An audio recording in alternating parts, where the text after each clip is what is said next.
Bonjour à tous. Dans cette nouvelle vidéo, je vais vous proposer d'aborder un sujet particulièrement récurrent sur les réseaux sociaux. Un sujet sur lequel, apparemment, il y a beaucoup de personnes qui ont beaucoup de choses à dire. Et ce sujet, eh bien, c'est celui du traumatisme. Qu'est-ce que c'est que le traumatisme? Et quelles conséquences peut avoir le traumatisme non seulement à un niveau individuel, mais également à un niveau social, économique et même environnemental? Pour aborder cette question dans le détail, j'ai le plaisir aujourd'hui d'accueillir Ansgar Rougemont, un personnage que j'ai rencontré l'année dernière à Bâle lors de la célébration des 80 ans du LSD. Ansgar Rougemont, c'est un psychiatre spécialisé dans l'addictologie, dans la traumatologie, un psychiatre qui a été formé à l'université de Harvard et qui a la particularité d'être l'un des rares médecins habilités en Suisse à administrer des substances psychédéliques dans un contexte médicalisé légal. Mais de psychédéliques, dans cet entretien, au final, il ne sera que très peu question.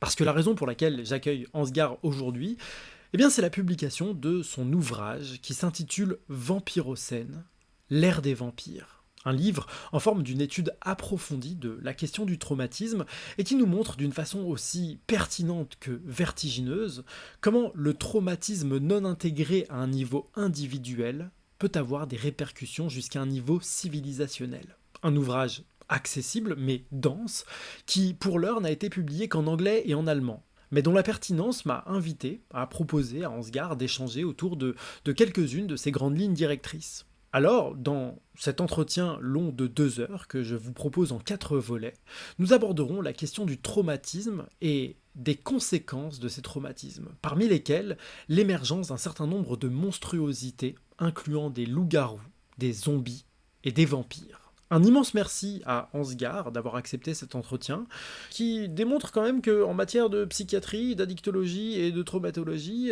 on n'a pas ici affaire à la carpe la moins oxygénée du ruisseau, hein, et qui me permet aussi de vous proposer un entretien que j'ai trouvé passionnant et que j'ai hâte que vous découvriez. Et puis voilà pour cette première partie. Et avant de passer aux choses sérieuses, j'aimerais vous faire part ici d'une news importante. Il y a quelque temps, j'ai décidé de m'associer à d'autres fondateurs qui incluent Stéphane Schillinger, Olivier Chambon, Zoé Ababou, Marie-Odile Riffard, Guillaume Dupont, Loïc Ternicien, Baptiste François et Ludovic Materne, afin de lancer notre propre association.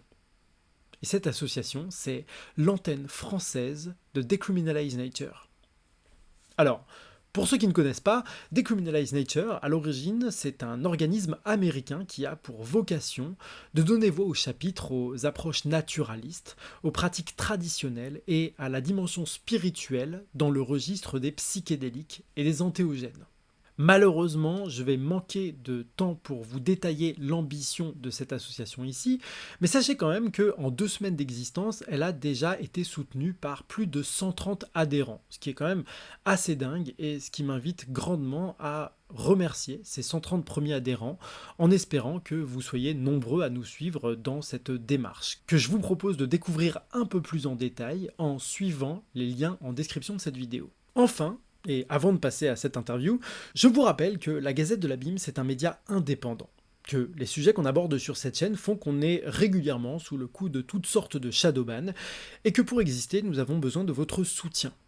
On a une page Tipeee grâce à laquelle vous pouvez nous soutenir financièrement, et dans tous les cas, sachez que vos likes, vos commentaires, vos partages et vos abonnements sont autant de manières de nous donner la force nécessaire à continuer de réaliser ce travail. Un immense merci à tous et sans transition, la Gazette de l'Abîme, Ansgar Rougemont, les traumatismes, tout de suite.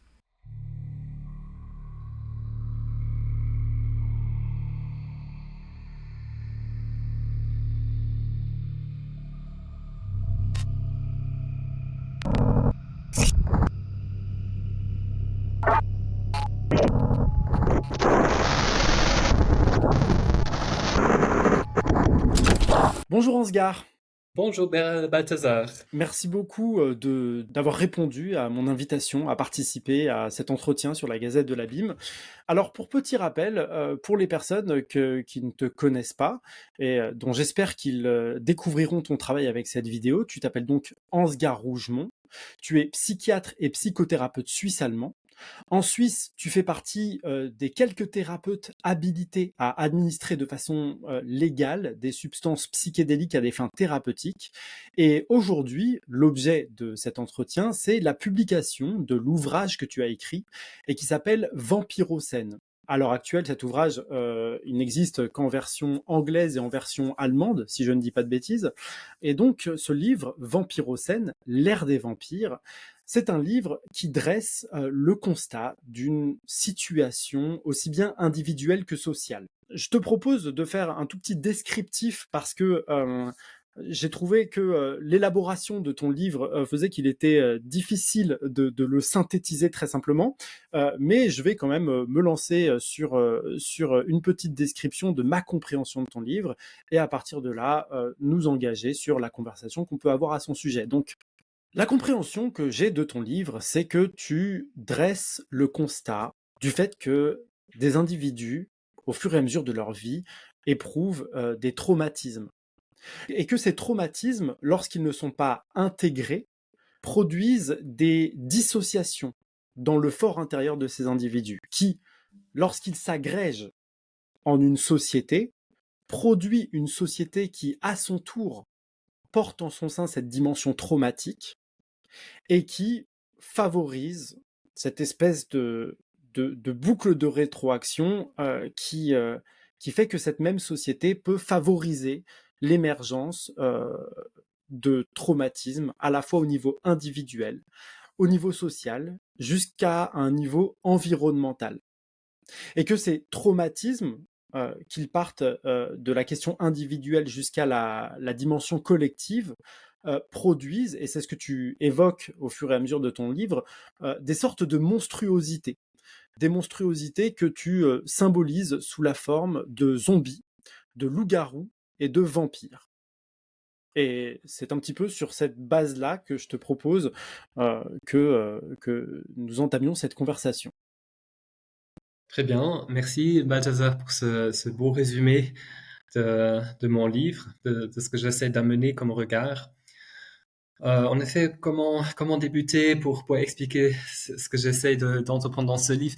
Donc moi, à la base, je suis donc intéressé par les addictions, par les problèmes liés à l'utilisation des substances psychoactives, hein, qui est un grand problème de notre société. Par la suite, en m'occupant de ces personnes-là, j'ai réalisé que toutes ces personnes, en quelque sorte, ont été traumatisées, ont des séquelles de trauma, et l'addiction fait partie de cela.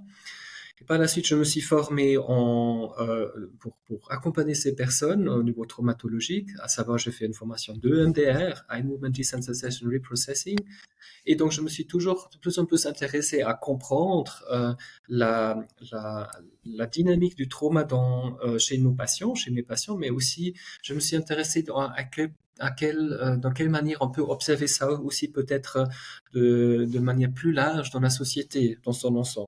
Et en faisant donc pas mal de formations dans ce domaine, lisant des livres, donc j'ai bien intégré ce concept qu'on appelle le modèle de la dissociation structurelle. Donc ça, c'est quelque chose qui est maintenant pas mal admis dans le domaine des neurosciences, hein. C'est des concepts à la base à la fois neuroscientifiques, mais qu'on retrouve aussi dans les descriptions cliniques de ce qu'on appelle des troubles post-traumatiques, hein. Et je me suis intéressé beaucoup à ce modèle-là, ce concept de voir le trauma comme une sorte de dysfonctionnement acquis de la personne, hein. C'est des apprentissages en quelque sorte qui font que la personne, elle a appris certaines choses et elle fonctionne par la suite en fonction de ses apprentissages. Et donc, je fais par la suite, je commençais à regarder un peu autour de moi, hein, les patients, mais aussi de ce qu'on lit dans les médias, de ce qu'on réalise qui se passe dans le monde, cette épidémie de crise humanitaire, la crise écologique, toute la problématique sociétale qu'on appelle le burn-out professionnel, hein, toute cette énorme charge de souffrance psychique, hein. Et j'ai essayé dans mon livre de développer un regard un peu systématique entre les phénomènes qu'on peut décrire et voir chez l'individu qui porte un trauma, des séquelles d'un trauma, et peut-être aussi dans les entités sociétales, parce que c'est un peu l'idée que on organisme, il est fait de cellules et d'organes, hein, et mon organisme, il est la somme de mes cellules et de mes organes, et en fonction de ce qu'ont vécu et comment fonctionnent mes cellules et mes organes, ça se manifeste bien sûr au niveau de l'entité qui est mon organisme. Et la même analogie, j'essaie de l'appliquer à la lecture des entités sociales, par exemple le monde de l'économie, le monde de la consommation, le monde de la juridiction peut-être, de la politique, hein, des pays dans son ensemble. Donc on peut toujours voir une entité sociétale est faite de plusieurs cellules, et les cellules sont les individus. Hein, et à la surface, ça se manifeste ou quelque chose qui peut être aussi, qui porte peut-être aussi les séquelles d'un traumatisme quelque part. Ça, c'est la base un peu de mon livre. C'est comme ça que je développe le sujet au fur et à mesure dans les chapitres. Alors, est-ce que peut-être, pour que les spectateurs, qui regardent cette vidéo comprennent bien de quoi est-ce qu'il est question, est-ce qu'on peut revenir sur ce que tu appelles la dissociation traumatique? Donc, pour moi, en effet, la dissociation traumatique, c'est quelque chose qui n'est pas ce qu'on appelle l'état idéal dans lequel un organisme peut être, un être humain ou peut-être même un animal. Quand on est entièrement en contact avec la réalité du moment, on appelle ça, c'est l'état d'intégration normale, hein. Et il y a peut-être un slide qu'on peut voir dans encadré. L'intégration normale, ça veut dire, je peux me promener dans ma conscience, dans mon psychisme librement. Il n'y a pas de zone où je peux pas accéder. Je garde un peu la vue d'ensemble. Ça, c'est ce que en quelque sorte, je souhaite à tout être vivant, d'être le plus du temps possible dans ce qu'on appelle l'intégration normale, à savoir vraiment ancré avec l'énergie du moment, l'énergie psychique, dans le présent, dans la réalité du présent, et être capable d'aller, par exemple, regarder un souvenir, regarder quelles ont été mes expériences avec telle personne, comment je me comporte au mieux demain quand je vais revoir cette personne, et d'avoir en quelque sorte accès libre et utile de la réalité du moment et aussi des apprentissages du passé, afin de bien pouvoir anticiper la vie dans l'avenir aussi. Ça, c'est ce que j'appelle l'intégration normale. Maintenant, le constat est à faire que beaucoup de personnes, notamment ceux qui ont vécu des traumatismes graves, ne sont pas dans l'intégration normale, ils sont dans autre chose, et on appelle ça aujourd'hui la dissociation structurelle. Dissociation, ça veut dire, donc il y a un autre encadré peut-être qui va apparaître, ça veut dire que la personne en quelque sorte est divisée en plusieurs parties. Dissociation, ça veut dire division de la personnalité en quelque sorte, et on n'est pas en quelque sorte, on a perdu la vue d'ensemble, et on a perdu aussi l'ancrage avec la réalité. Il y a seulement une partie de la personnalité au présent qui est connectée avec la réalité, mais une grande partie est en quelque sorte usurpée sous l'emprise du passé, hein, qui était traumatique, et le trauma est défini comme un dépassement, un surmenage des capacités d'intégration. Un trauma est défini dans cette vision-là comme un événement qui est tellement lourd, tellement horrifique, tellement terrible, que ça ne l'entre pas dans la compréhension qu'on peut avoir sur le monde. Le trauma casse ça.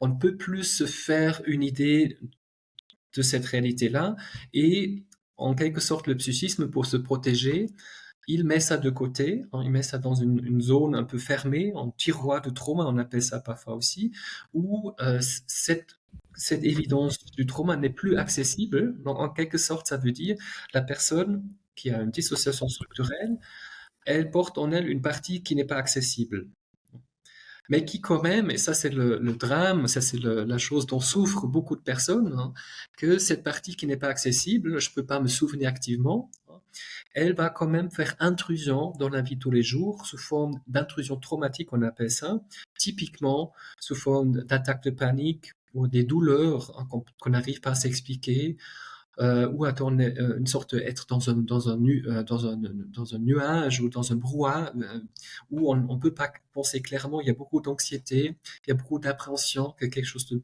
dangereux pourrait arriver. Et ça, c'est encore en quelque sorte la présence d'une partie qui vit encore dans le trauma, comme si le trauma n'était pas terminé. Non. Ça, c'est en quelques mots l'explication de ce qu'on appelle aujourd'hui la dissociation structurelle. D'accord. Et donc, pour reprendre un petit peu l'image que tu avais au départ, qui était qu'un corps humain est la somme de ses cellules, le corps social est la somme de ses cellules qui sont les individus qui le composent.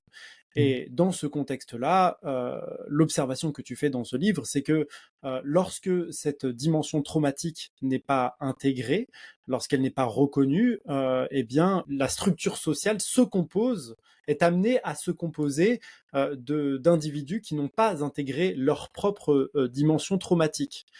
Et c'est là où les choses se corsent.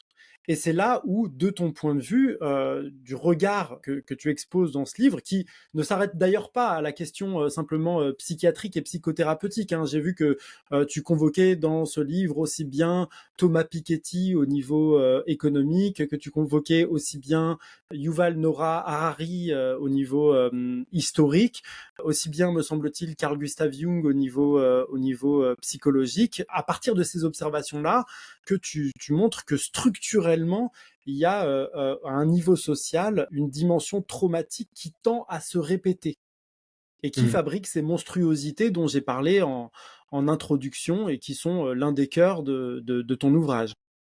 Oui. Pour essayer d'expliquer ça, je pense que c'est important encore préciser encore quelques éléments de ce modèle de la décision structurelle, hein, peut-être revoir à nouveau l'encadrer, parce que c'est important de voir comment ces parties-là se manifestent dans la vie de tous les jours, hein.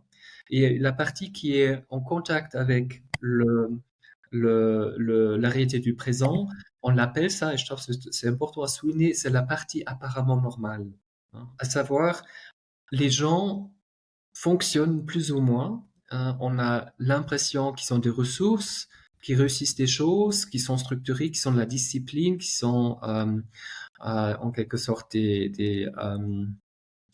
comme j'ai dit, des ressources.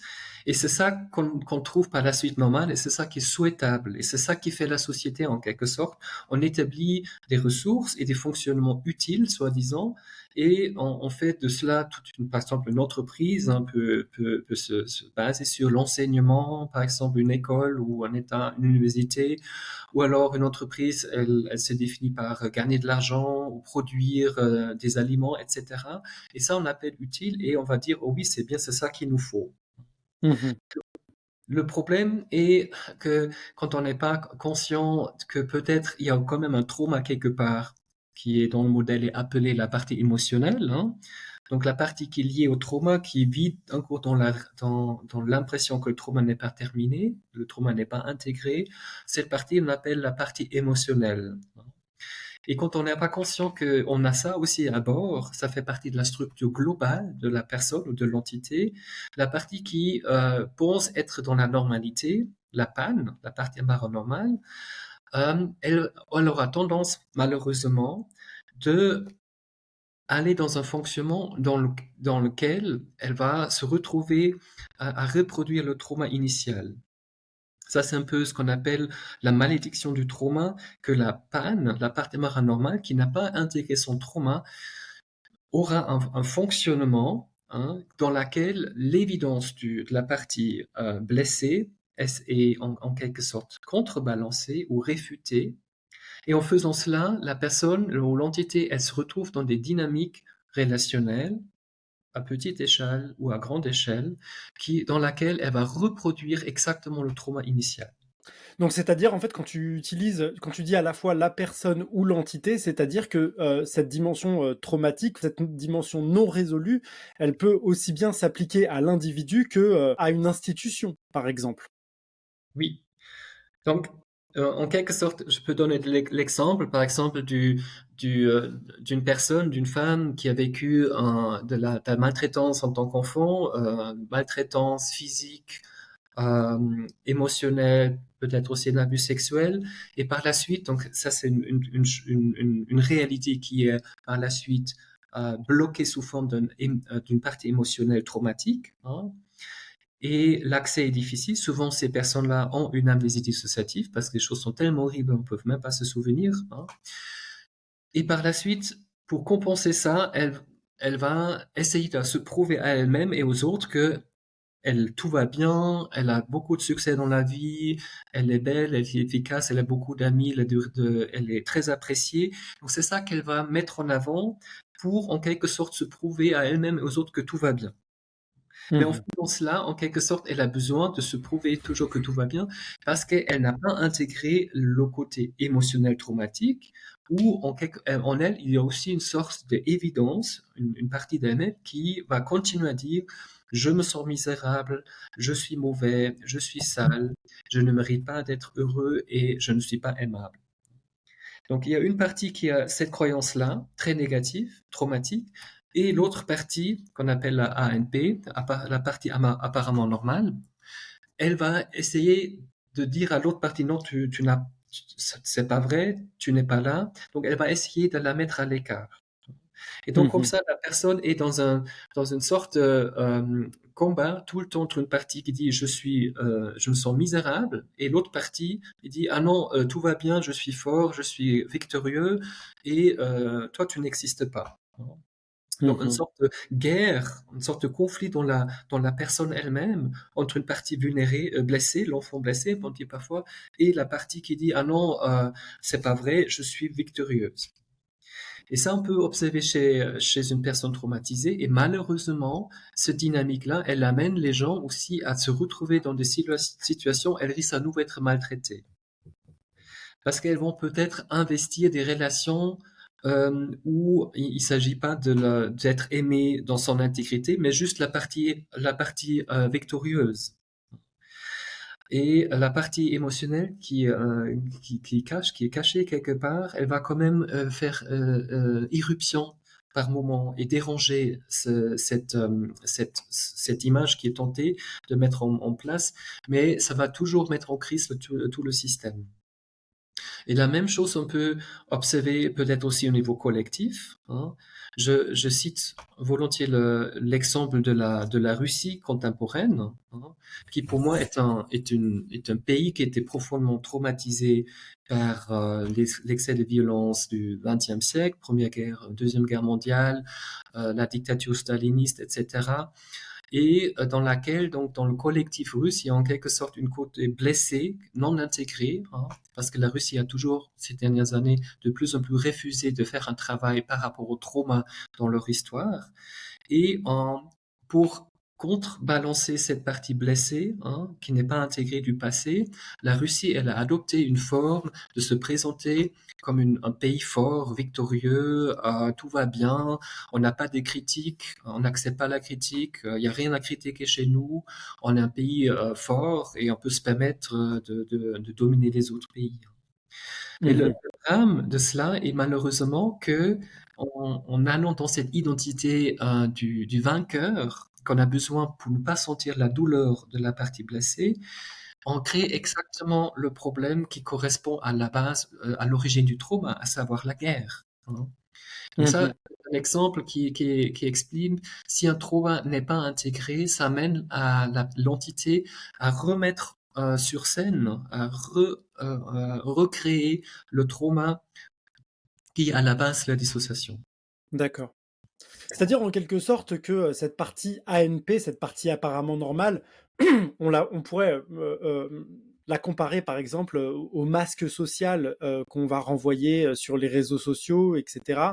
Les représentations qui vont toujours dans le sens d'une représentation essentiellement positive, que ce soit des individus ou des institutions, mais qui ne donnent pas une image globale d'une certaine situation qui émane notamment d'une partie émotionnelle qui est blessée. Tu fais allusion de façon très pertinente dans une représentation que tu donnes à voir du rapport qu'on entretient aux voitures, notamment aux 4x4 dans ton livre, dans lesquels il y a cette espèce de course à la voiture toujours la plus solide c'est-à-dire toujours une voiture toujours plus robuste que celle qui se trouve en face de soi, dans une espèce de besoin de surprotection vis-à-vis d'un potentiel agresseur.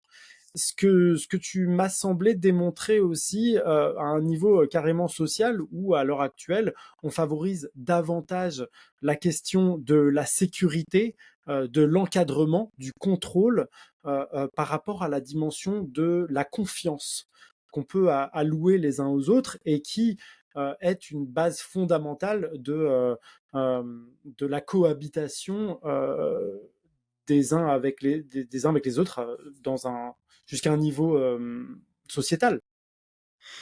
Oui, en effet, je pense que tu as nommé plusieurs exemples de ce qu'on peut voir, cette course, cette dynamique dans notre culture actuelle, d'aller vers la perfection, le contrôle, la sécurité, la beauté, le côté victorieux qu'on souhaite montrer aux autres, la manière de consommer, de montrer qu'on a bien réussi notre vie parce qu'on consomme bien, on achète des grosses voitures, on fait des séjours wellness à tous les coins de la planète, hein. C'est pour toujours cette idée de montrer, de cumuler des preuves de notre réussite, à cumuler des preuves d'acceptation sociale. Mhm. L'idée aussi sur Facebook, on va se présenter sous un nom agréable, successful. Donc les gens ont envie d'être nos amis, de nous liker et on a envie de liker les gens qui sont aussi successful. Donc cette frénésie d'aller vers l'accumulation de preuves sous forme de pouvoir aussi, argent, des attributs d'exclusivité qu'on cumule, que les autres ne peuvent pas se permettre. C'est toujours ce qui est le dénominateur commun de cela, c'est de se prouver la ANP, la Apparently Normal Part en anglais, et la PAN en français, la partie apparemment normale, essaye de se prouver à soi-même et aux autres que tout va bien, tout est sous contrôle et on a la preuve de notre réussite. Et c'est aussi une preuve qu'on peut même aussi euh, extrapoler au-delà de notre vie en quelque sorte, parce qu'on cumule des choses qu'on peut pas prendre avec nous dans la tombe, mais quand même qui seront là, qu'on peut comme preuve de notre vie réussie. Donc, dans cette optique, voilà, on prolonge encore cette cumulation d'attributs et de preuves de notre réussite, même au-delà de la mort, hein. Ça mène par la suite à l'idée du vampire, mais je vais peut-être en parler un peu plus tard. Mais je voulais juste dire cette notion de preuve d'acceptation sociale, ça correspond à nourrir la partie apparemment normale. Mais en faisant cela, on fait rien, on fait tous ces efforts-là parce qu'on ne veut pas voir la partie émotionnelle blessée qui est aussi en nous, en même temps. Et moi, je propose, je suis pas le seul, que ce serait beaucoup mieux pour tout le monde, pour l'individu, mais aussi pour la collectivité, si nous arrêtons à vouloir cumuler des preuves de notre réussite et de notre maîtrise, mais de plutôt à commencer un dialogue avec authenticité et ouverture et bienveillance avec les parties blessées que nous portons en nous-mêmes aussi. Mais la société, pour l'instant, elle est pas pour l'instant prête à faire ça. Elle préfère rajouter des contrôles et pour toujours dire c'est plus sécure, mieux c'est. Et en faisant cela, on est en train, en quelque sorte, de étouffer par toute cette chose nécessaire pour cumuler toutes ces preuves et sous ce contrôle qui devient nécessaire. Et en même temps, en quelque sorte, c'est aussi, on devient de plus en plus malheureux dans notre expérience phénoménologique, je dirais, parce qu'on se confronte constamment au succès des autres et on a constamment l'impression qu'on doit faire la même chose que les autres pour être un membre de la société, en quelque sorte. Donc il y a des études qui montrent que toute cette présentation sur Instagram, Facebook, TikTok, que les autres réussissent mieux que nous, qui consomment mieux, consomment bien, ça rend les gens profondément malheureux et frustrés, hein, parce qu'on a toujours l'impression qu'on ne fait jamais assez.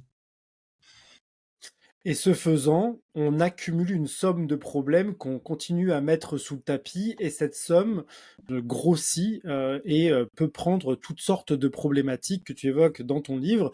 Pour donner quelques exemples, hein, déjà le principe d'addiction, que ce soit à des substances, mais également à des manières d'être et d'exister dans le monde, mais également des enjeux sociétaux qui font du mal aux individus et un rapport plus global à l'environnement et plus généralement au vivant dont on commence à percevoir la mesure des dégâts et la façon dont notre comportement et le fait de ne pas intégrer cette dimension traumatique contribue à faire augmenter et contribue à montrer qu'il existe des enjeux de plus en plus menaçants à l'égard du vivant en général. Oui. En effet, je me réfère beaucoup aux travaux scientifiques d'un chercheur qui s'appelle Jacques Panksepp, hein, et qui a fait beaucoup de recherches sur l'attachement humain et dans les animaux aussi, hein, et qui a établi donc le paradigme de recherche qu'on appelle separation distress, hein, la Mhm. douleur quand on sépare une mère de son enfant, ça génère un état de panique maximal chez les individus, hein, parce que le lien est fondamental pour la survie. Et en partant de ces recherches-là, Jacques Panksepp, il a établi le constat que l'acceptation sociale est la première addiction de l'être humain.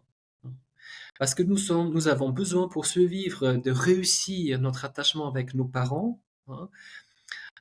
Et si on n'arrive pas par la suite à, en quelque sorte, ramener ce besoin d'attachement à nous-mêmes, à savoir nous sommes satisfaits d'être en paix avec nous-mêmes, de nous aimer nous-mêmes, si on continue à avoir un besoin d'attachement vis-à-vis de l'extérieur, à savoir on a besoin d'être rassuré, d'être applaudi par les autres et que les autres nous apportent leur approbation, hein. D'externaliser les sources de contentement, en quelque sorte. C'est ça, exactement. Quand on réussit pas cette dynamique de maturation émotionnelle, à savoir on arrive à s'aimer soi-même et j'ai pas besoin que les autres me disent du matin au soir qu'ils m'apprécient, qu'ils trouvent bien ce que je fais, etc. Et qu'on n'arrive pas à faire ces transitions-là, on est dans quelque chose que Jacques Panksepp et moi, on appelle ça une addiction à la reconnaissance sociale. Et ça, c'est Mhm. pour moi c'est le problème addictif le plus important de notre ère, hein, que les gens sont dans une frénésie de accumulation de preuves, de succès, de pouvoir et d'argent. Et en quelque sorte, puisque c'est une addiction, c'est ça, ça s'arrête jamais, hein, même si on a des millions déjà cumulés et on a 5 appartements et villas, on veut toujours encore plus ou une voiture plus grande. Parce que en quelque sorte, ça satisfait à court terme ce besoin d'attachement. Mhm. Et le grand problème de notre temps que je vois dans les crises écologiques et humanitaires, que la globalité de la plupart des gens et des entités sociales sont un peu dans cette frénésie de cumulation de preuves d'acceptation. Et ça, c'est une Mhm. dynamique, comme je dis, addictive. D'accord.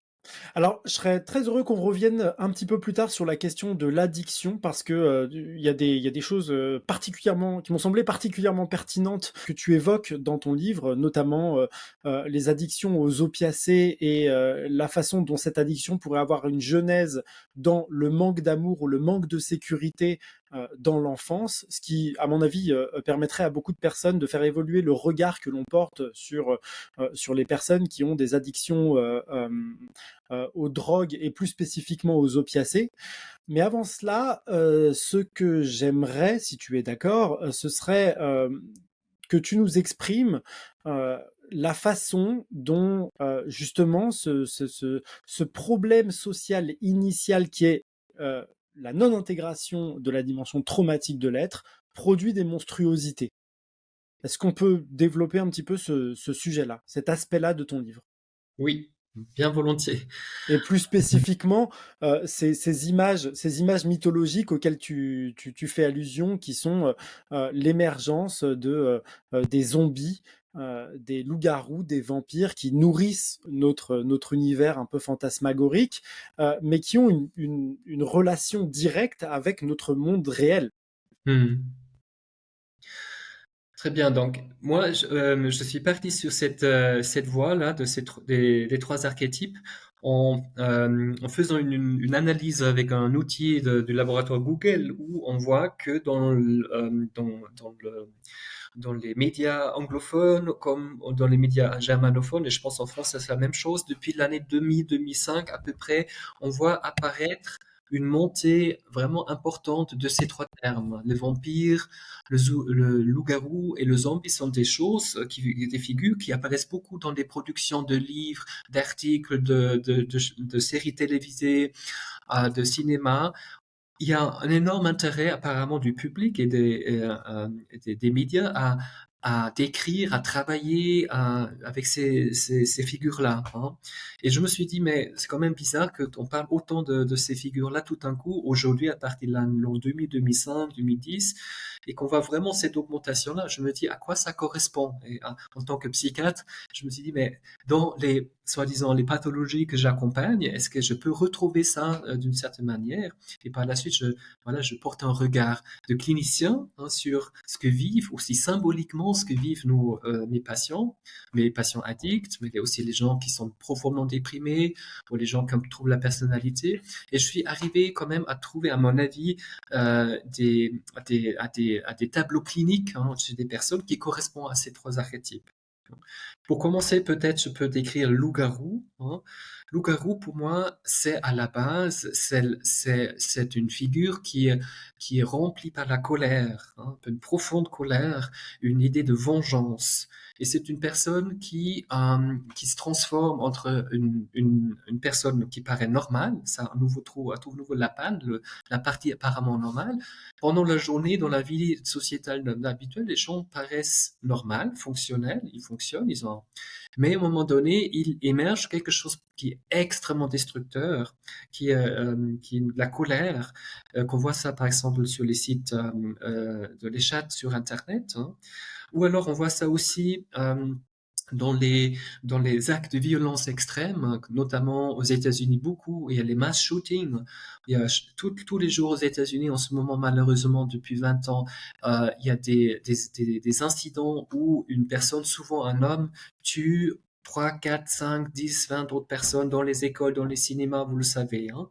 Donc ça, c'est les mass shootings où on voit qu'il y a des hommes en colère et qui ne savent plus à faire autre chose que d'exprimer leur colère et de tuer d'autres personnes et souvent aussi eux-mêmes. Ça, c'est un phénomène que j'appelle, c'est un comportement de loup-garou. Peut-être simplement pour développer un petit peu cet aspect des loups-garous, il y avait une autre image que tu employais qui était celle des incels, qui est assez facilement corrélée d'ailleurs aux fusillades de masse aux États-Unis, qui sont donc les célibataires involontaires, qui sont généralement des hommes qui reportent une frustration sexuelle, un besoin auquel ils ne trouvent pas de réponse sur des figures qu'ils vont appeler, je crois, les Chad et les Stacy's, en fait, qui sont des représentations archétypales de la réussite, ces figures apparemment normales desquelles tu as parlé, et sur lesquelles ils vont aller à un moment donné fixer l'objet de leur vengeance parce que ils s'estiment séparés, presque vivant dans un monde séparé de ces personnes-là qui ont accès à l'amour, qui ont accès à une sexualité épanouie et qui, devant le sentiment ressenti de ne pas pouvoir accéder à cette dimension de la vie, en fait, finissent par développer cette colère. Et j'ai envie de le citer parce que c'était un exemple que j'ai trouvé particulièrement pertinent pour évoquer le loup-garou. C'est un petit peu cette petite figure d'un homme un peu fragile, etc., qui est pas l'idée qu'on pourrait se faire des canons de la beauté, de la réussite, etc., et qui, justement, va prendre cette position monstrueuse comme le cas le plus connu des incels qui a fini par ouvrir le feu, notamment sur des femmes, etc., justement sur la base de ces désirs non reconnus et qui n'ont pas obtenu de réponse. Oui.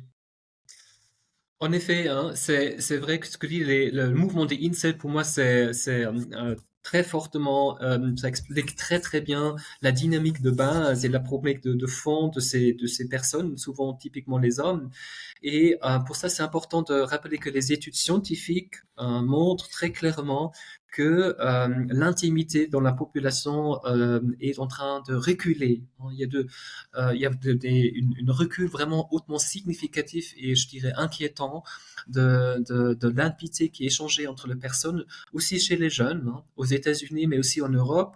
Les jeunes ont peur. Hein, on sait plus comment aborder l'autre, comment se montrer.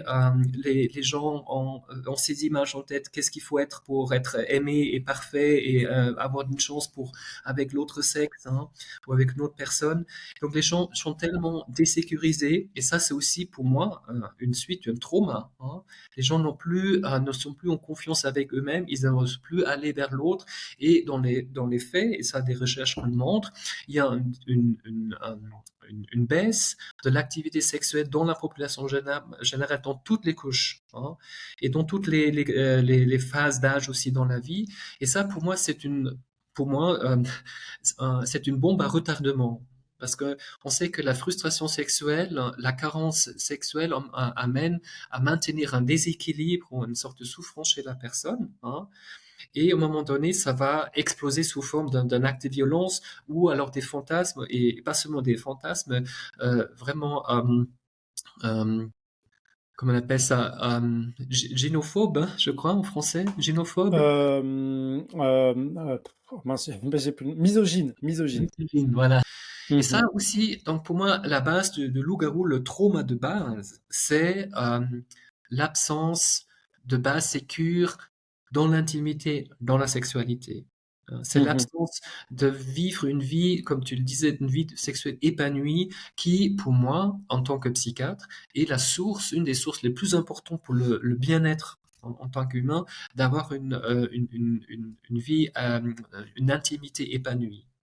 Et s'il n'y en a pas ça pendant des mois, voire des années, ça amène une frustration, une souffrance chez les gens qui peut par la suite s'exprimer par des raptus de violence. Et ça, je dis, peut-être encore, pour moi, une autre forme d'incel très important sont malheureusement, dans les attentats des islamistes, on trouve ça aussi. Hein. Donc, une culture dans laquelle il y a beaucoup de répression vis-à-vis de la sexualité. On ne devrait pas s'étonner que dans cette culture-là, les hommes expriment leur mal-être, en quelque sorte, avec des fantasmes de meurtre vis-à-vis des gens qu'ils estiment plus heureux, comme les gens dans l'Occident, ou alors les femmes en général. Ça, c'est Mhm. une manière de gérer sa propre frustration et sa propre douleur en projetant la haine vis-à-vis des personnes ou vis-à-vis les femmes qui seraient, selon cette vision-là, responsables de notre frustration. Mais il y avait un autre exemple qui me semblait super pertinent, qui était le langage employé, tu as parlé de la Russie, à l'égard de l'Ukraine, qui prenait la forme d'un langage qui appartiendrait au champ lexical du viol. Oui, Ce sont bah, des exemples, on est d'accord. En fait, ce qu'on essaye de dire, c'est que voilà, il y a une espèce de figure mythologique qui est le loup-garou, qui est empreinte d'un certain contenu. Et ce qu'on essaye de faire ici, enfin ce que tu fais dans le livre et ce dont j'essaye de rendre compte avec toi, c'est cette façon dont cette figure-là s'imprime dans tout un tas de cas de figure différents. Là encore, à l'échelle individuelle, sur le cas des incels, comme sur la dimension géopolitique avec le cas de la Russie vis-à-vis de l'Ukraine, dans laquelle la Russie emploie à l'endroit de l'Ukraine un vocabulaire de l'ordre de la violence sexuelle. oui. Donc, il y a eu des exemples comme ça que Poutine a dit la veille de l'attaque contre l'Ukraine que tu veuilles ou pas, que tu veuilles danser avec moi, au final, je te forcerai. Hein. Donc ça, c'est clairement cette idée-là que si la femme ne veut pas, lui prend ce qu'il veut par la violence. Hein. Donc c'est vraiment le symbole d'un viol. Et ça, c'est quelque chose qu'on retrouve malheureusement aussi, cette notion de violence sexuelle dans le cadre des conflits politiques.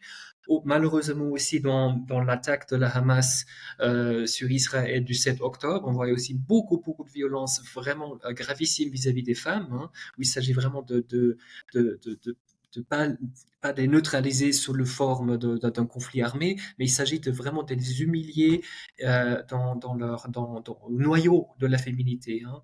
Et Mhm. ça, on voit malheureusement, je fais euh, un petit tour sur l'histoire de l'humanité. Malheureusement, euh, dans, dans cette dynamique de loup-garou, c'est l'idée de se venger à max sur une autre personne qu'on rend responsable de notre mal-être, hein. La Russie n'a pas Mhm. accepté qu'il y a un pays qui est proche au niveau de la mentalité, du langage, de la culture, mais qui est proche, mais qui parle la Russie, un autre pays, mais qui voulait aller un autre chemin vers la liberté, vers la démocratisation. Et ça représente une menace énorme pour la panne, donc la partie avortement normale russe. C'était inacceptable que une sorte de frère, hein, de la famille prend un autre chemin et qui va pas approuver ce qui se passe en Russie. Et Mhm. pour détruire ça, la Russie a mis tout son potentiel de destruction et en plus cette métaphore du viol, en quelque sorte, c'est ça, on veut vraiment détruire l'autre entité qui nous déplaît jusqu'à son noyau. Et donc ça c'est malheureusement quelque chose qu'on voit à travers notre culture, notre civilisation humaine depuis 12 000 ans. Depuis qu'on sait qu'il y a de la civilisation, on sait qu'il y a aussi des guerres. Et dans chacune des guerres, il y a aussi des viols des femmes, hein.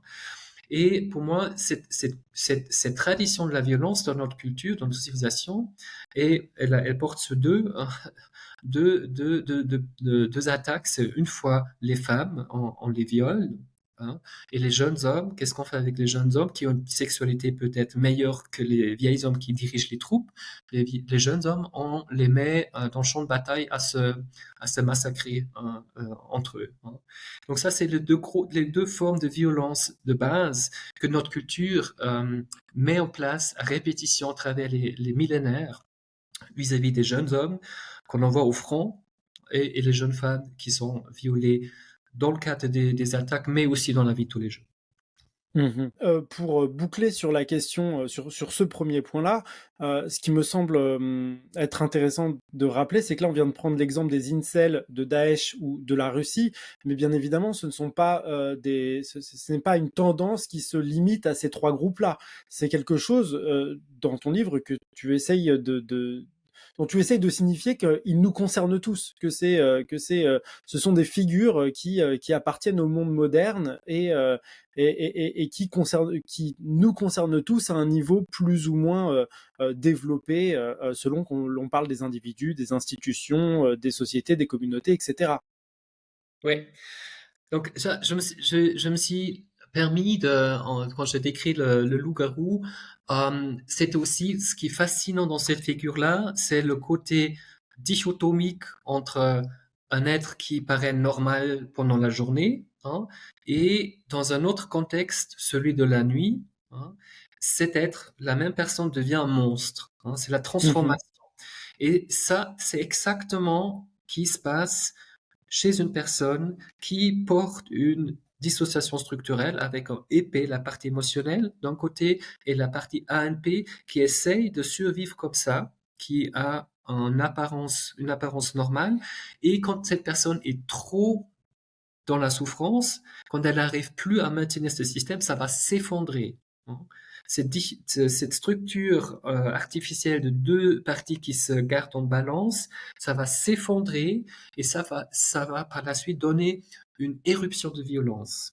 Et c'est mhm, ça aussi que, à mon avis, qu'on peut soupçonner ou voir un peu ce qui se passe peut-être dans la société de manière générale. Il y a beaucoup de gens qui sont compensés, qui sont pas violents, mais quand on gratte un peu, hein, quand on se demande vraiment comment ils se sentent, quand on regarde ce qu'ils écrivent sur certains groupes sur Internet, hein, plein d'haine, hein, vis-à-vis des femmes, vis-à-vis des étrangers, les migrants, ça se déchaîne, hein, avec une violence vraiment étonnante. Et les gens, pendant la journée, paraissent normales, ils ont des relations sociales normales, ils ont un travail normal. Et pour moi, c'est ça, c'est l'éruption du loup-garou chez les gens qui ne arrivent plus à maintenir leur normalité. mhm, Et je voulais encore dire une chose. Je prends aussi l'exemple, par exemple, lorsqu'il y avait la crise Covid aux États-Unis, les Américains, presque tout le monde sont acheté des armes à feu, hein. Donc, qu'est-ce que ça veut dire? Et pour moi, c'est ça aussi quand vous voyez les films de catastrophe hein, au cinéma, quand il y a un tsunami qui vient, ou il y a tout de suite les gens qui montent dans leur 4x4, hein, dans leur souffle, avec les armes, ils vont foncer pour sauver leur peau, hein, et sont prêts à dévoiler un potentiel de violence inouïe. Hein. Donc, quand le système de normalité est menacé par une crise comme la Covid ou la crise écologique qu'on est en train de vivre, il faut s'attendre malheureusement que la normalité dans laquelle la violence est en quelque sorte cachée, elle va se déferler. Hein. C'est ça le loup-garou dans notre société.